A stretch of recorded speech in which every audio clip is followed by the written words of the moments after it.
Hello, welcome to another episode of get ready with me. तर मी चालली आहे एके ठिकाणी हळदी कुंकवाला आणि त्यासाठी मी रेडी होत होते. मग म्हटलं आपण तुमच्यासोबतही हे शेअर करूया.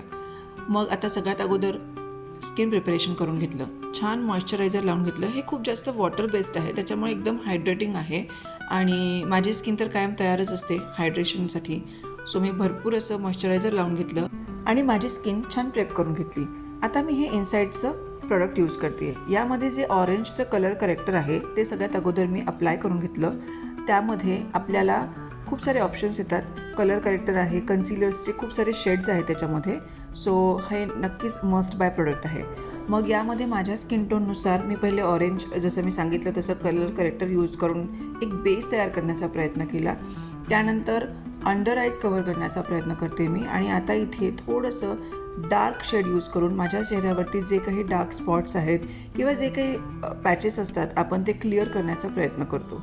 अशा प्रकारे मी हा बेस तयार करून घेतला. आणि आता सर्वात महत्त्वाचा बेस, खूप जास्त फाउंडेशन वगैरे मला नव्हतं अप्लाय करायचं, म्हणून मग मी बेससाठी बीबी क्रीममध्ये थोडंसं अजून मॉइश्चरायझर ॲड केलं, त्याचा एक छान असा बेस तयार केला. आणि आता याचा एक कोट म्हणजे एक लेअर आपण आपल्या फेसवरती, आपल्या स्किनवरती अप्लाय करतो आहे. छानपैकी वेळ घेऊन निवांत याला मस्त आपल्या स्किनमध्ये जिरवायचं आहे आणि असं डॅब डॅब करून छान सगळीकडे पसरवून घ्यायचं आहे. आणि खूप छान रीत्याने जितकं तुम्ही वेळ देऊन कराल तितकं छान हे आपल्या स्किनमध्ये मर्ज होतं. आता कॉम्पॅक्ट पावडर यूज केलं मी इकडे मेबिलिनचं. तुम्ही कोणतंही लूज पावडर, बनाना पावडर काही जो तुमच्याकडे असेल ती यूज करू शकता. आणि मी छानपैकी माझा मेकअप सेट करून घेतलेला आहे. आता हेअरस्टाईल खूप काही नव्हतं करायचं मला, बट एक बेसिक हेअरस्टाईल तर असायलाच पाहिजे. मधून पार्टिशन करून घेतलं आहे मी छान आणि अशा प्रकारे हेअर टाय करून घेतलेत बॅक साईडला. आणि आजकाल इतके छान वेगळे वेगळे क्लचर्स, हेअर क्लिप्स आणि खूप छान छान ऑप्शन्स अवेलेबल असतात ना मार्केटमध्ये.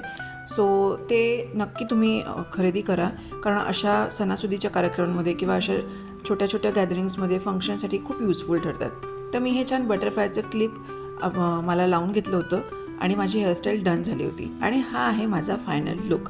ॲट द सेम टाईम इकडे आमची मोही देखील रेडी झालेली आहे. तिचा हा फ्रॉक मी ऑनलाईन घेतला होता. तुम्हाला याची लिंक हवी असेल तर मला नक्की कमेंट करा. आणि हा माझा फायनल लुक. ही साडी देखील मी ऑनलाईन परचेस केलेली आहे. खूप छान मस्त सॉफ्ट सिल्क अशी साडी आहे आणि कलर मला प्रचंड आवडतो. मला वाटतं माझ्यावर छान सूट देखील होतो. सो हा आहे आमच्या दोघींचा final look. Thank you for watching.